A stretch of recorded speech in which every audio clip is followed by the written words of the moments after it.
John sat alone in his study, the faint glow of his laptop illuminating the room. A strange email had just arrived, one that wasn't meant for him. The subject line read, "Our little secret." His heart raced as he opened it, finding a series of messages between his wife, Laura, and an unknown sender. The words were vague but loaded with implications. He replayed the last few months in his mind.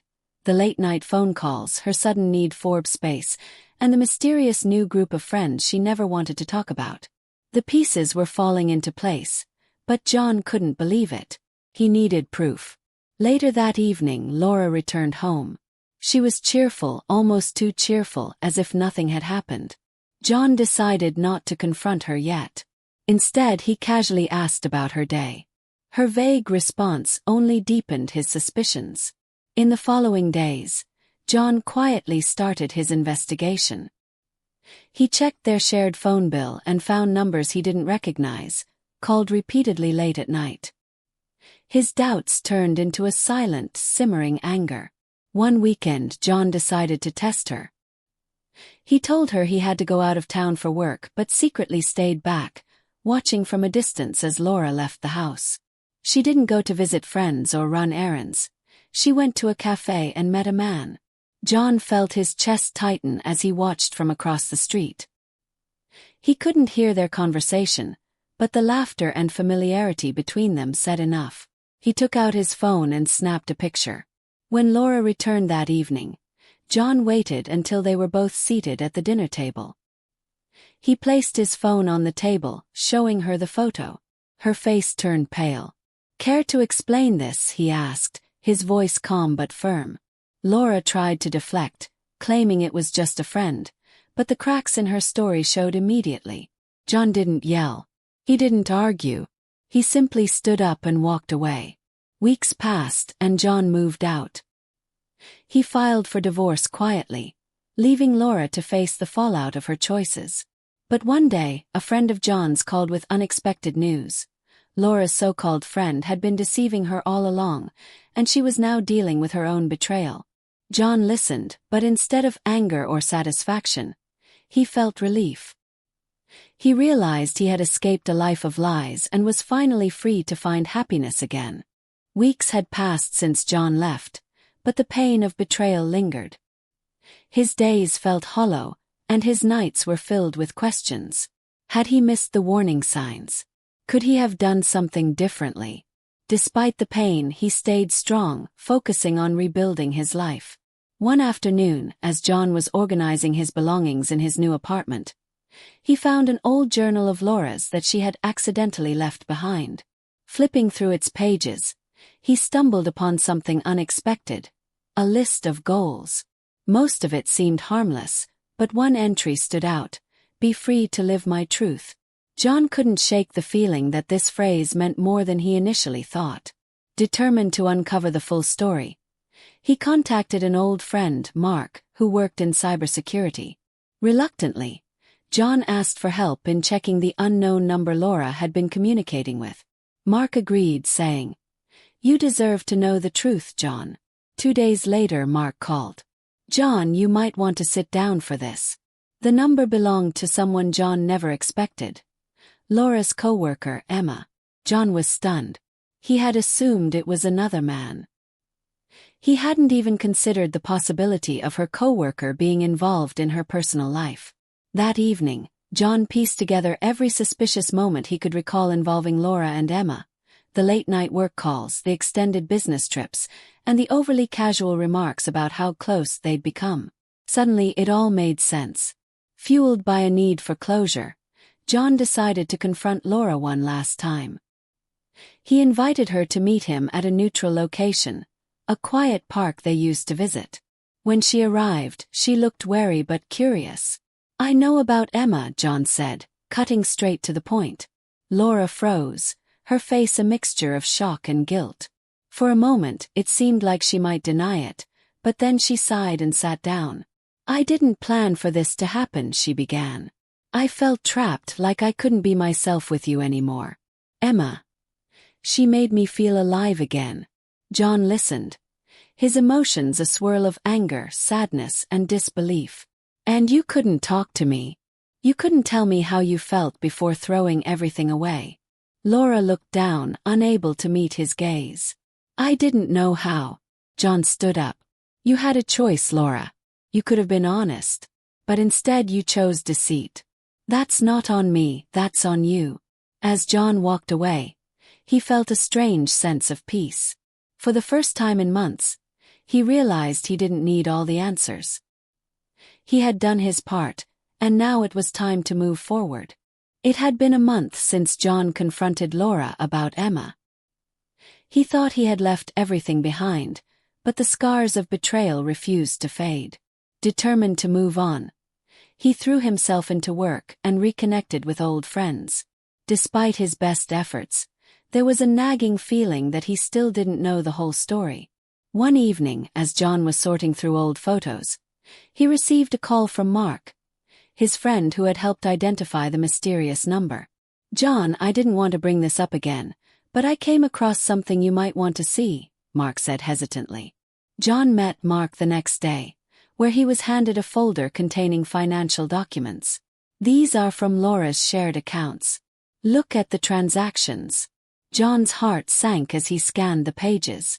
Multiple unexplained withdrawals, luxury hotel bookings, and purchases far beyond anything he or Laura had ever discussed. This wasn't just about Emma. There was another layer to Laura's betrayal. John decided to investigate further. He reached out to an old mutual friend of theirs, Lisa, who worked at the same office as Laura.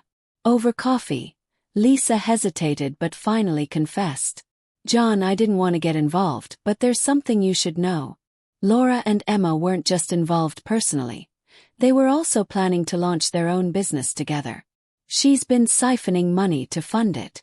The revelation hit John like a ton of bricks. It wasn't just an emotional betrayal. Laura had been systematically breaking his trust in every way. Armed with this new information, John contacted his lawyer. He shared everything he had found: emails, bank statements, and even the messages between Laura and Emma. The lawyer assured him this evidence would significantly strengthen his divorce case. A week later, Laura called. Her voice was calm but defensive. "John, I've heard you've been digging into my finances. Why can't you just let this go? We're over." John responded with measured calm. "You're right, Laura. We are over. But you don't get to walk away from the damage you've caused without taking responsibility." There was a long pause before Laura replied. "You think you're so righteous, John. But all I ever wanted was freedom. You made me feel like I couldn't have that."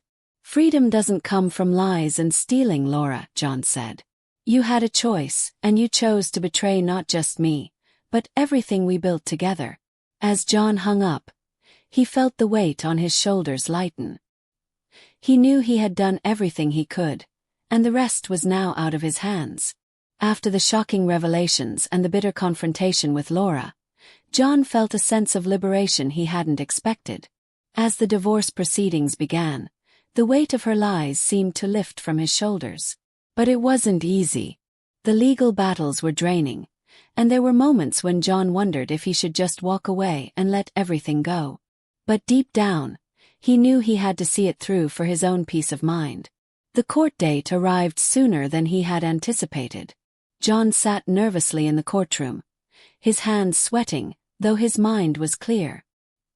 He glanced over at Laura, who sat across the room, looking calm and composed. But John knew the truth now. Her calm was a mask to hide the chaos beneath. The judge called for the hearing to begin, and one by one, the pieces of evidence were presented. The financial records, the hidden transactions, and the messages between Laura and Emma. Every lie she had told, every secret she had kept, was laid bare for everyone to see. As John watched Laura's face turn pale, he realized something. Her facade was crumbling, but it wasn't bringing him the satisfaction he thought it would. It wasn't about revenge anymore. It was about closure, about finally freeing himself from a toxic relationship. When it was John's turn to speak, he didn't rant or accuse. He simply stated the truth matter-of-factly. "I loved Laura. I gave her my trust, my time, and my heart. But she chose to break that trust and betray everything we built together. I can't change the past, but I can control my future. And my future doesn't include her." His words were calm, but there was a weight to them. Laura had no defense. She didn't look at him as he spoke. Her eyes were fixed on the floor, ashamed of the reality she had created. As the judge finalized the divorce, John felt a strange sense of peace. The legal victory wasn't about winning, it was about reclaiming his life. He had been through heartbreak, deception, and pain, but he was walking away stronger than ever. In the weeks that followed, John focused on healing. He started going to therapy, reconnecting with old friends, and rediscovering things that had brought him joy long before Laura had entered his life. Slowly but surely, he began to rebuild himself. One day a message arrived on his phone. It was from Laura. She simply wrote, "I'm sorry for everything." John didn't respond. There was nothing more to say.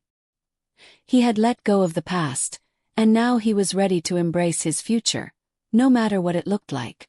Months passed after the divorce, and John settled into his new routine. The pain of the past still lingered, but it was manageable now. He'd begun to find joy in the small things: long walks in the park, weekend getaways with friends, and even a new hobby he'd picked up. He was healing.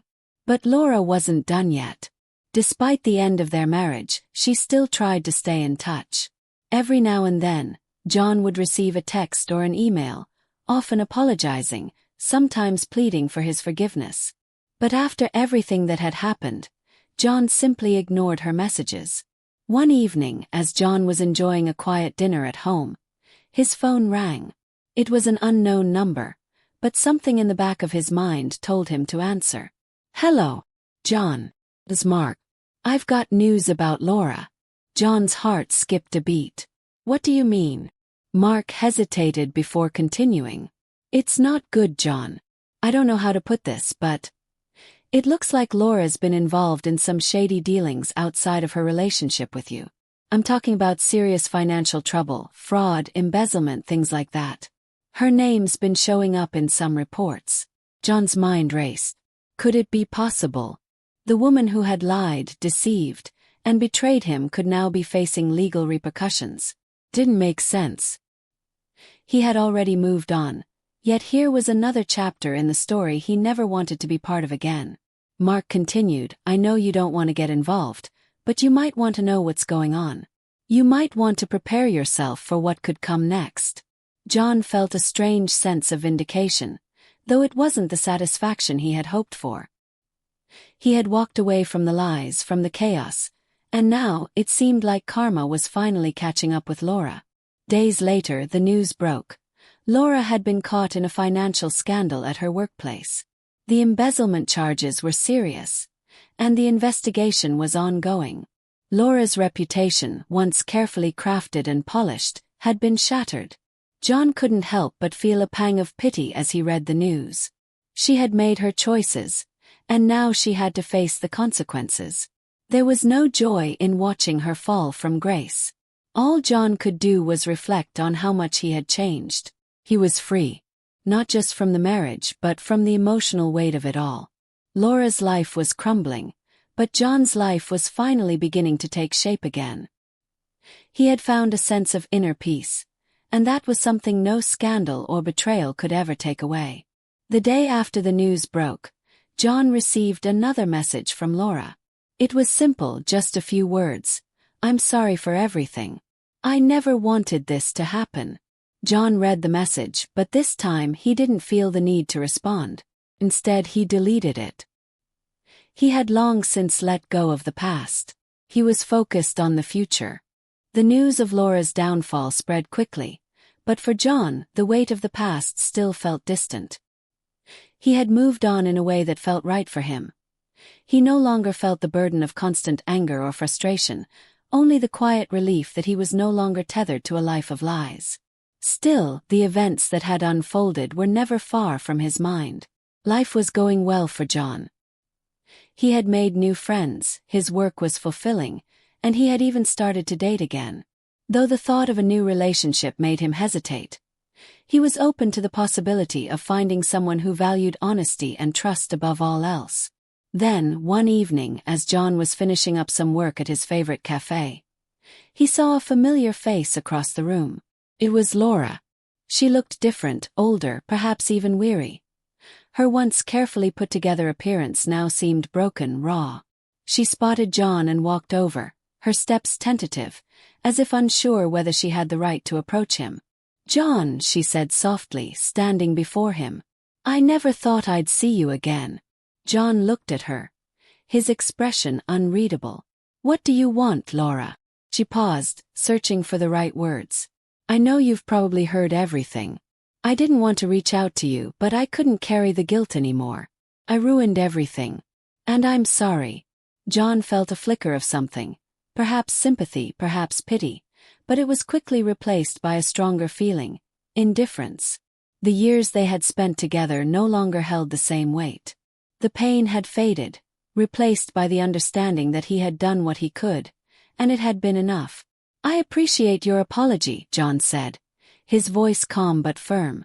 "But I've moved on, Laura. I'm not the same person I was when we were together. I'm not angry anymore. But I'm also not interested in looking back." Laura's eyes welled with tears. "I understand. I don't expect you to forgive me or come back. I just needed you to know how truly sorry I am for everything." John nodded, his heart unshaken. "You made your choices, Laura. And I made mine. We can't undo what's been done. But I can't carry your regret for you." With that, Laura stood there for a moment, seemingly lost in thought. Then, without another word, she turned and walked away, her figure fading into the distance. John watched her go, feeling no desire to chase after her, no longing for what could have been. He realized that in her absence, he had found something far more valuable: freedom. Later that evening, as John reflected on the encounter, he recognized that sometimes, closure doesn't come from the other person apologizing or fixing things. It comes from accepting what's beyond repair. John's future wasn't tied to Laura anymore. It was his to shape. He had learned the hard way that forgiveness, true forgiveness, is not about letting someone back into your life, but about letting go of the past and embracing the present. It had been over a year since the final chapter of John's tumultuous marriage. As time passed, the memory of Laura's betrayal no longer consumed him. What once felt like a permanent scar had become part of his story, but no longer held any power over him. Life had unfolded in unexpected ways, each new day offering a fresh perspective. John found himself looking at the world with new eyes, eyes that no longer saw the shadows of the past but instead embraced the possibilities of the future. His career was thriving. He'd traveled to places he once only dreamed about, and for the first time in a long time, he'd allowed himself to truly enjoy his own company. He'd even started a relationship with someone new, someone who understood the importance of trust and shared the same values. They went on quiet walks, shared simple dinners, and spent evenings talking about their hopes and dreams. The relationship wasn't rushed, but it was built on a solid foundation of honesty and mutual respect, everything he had longed for during his marriage to Laura. Then one day, out of the blue, John received a call. It was from his lawyer. He'd thought his dealings with Laura were over, but it seemed there was one last loose end to tie. The financial issues Laura had been involved in were worse than anyone had anticipated, and she had been summoned to court once again for the embezzlement charges. This time, the repercussions were far more serious. John's first thought wasn't of anger, nor was it of joy. It was a deep sense of closure. The woman who had once been his partner was now facing the consequences of her choices. But John had long since realized that her downfall was not his concern anymore. He had let go, truly let go, and he wasn't about to let her mistakes drag him back into the emotional chaos that had once been his reality. On the day of Laura's trial, John chose not to attend. He didn't need to see the final unraveling of her life to find peace within himself. His peace had come from within, from the long months of healing, from the lessons he'd learned, and from the man he had become. He had taken control of his narrative, and nothing from his past could take that away. As he sat on his balcony one evening, watching the sunset with a quiet smile, John reflected on everything he had been through. The pain, the betrayal, the anger. It had all been part of the journey, but it had led him to this moment. The man he had become was someone worthy of happiness, love, and peace. With a deep breath, John looked to the horizon, the soft hues of the setting sun casting a warm glow on his face. The future was uncertain, but for the first time in a long time, he felt ready to face whatever it might hold. The past had shaped him, but it no longer defined him. John was free. And for the first time, he was ready to embrace his new beginning. Have you ever found peace after a painful chapter in your life? What did you do to let go and move forward? Share your thoughts in the comments below.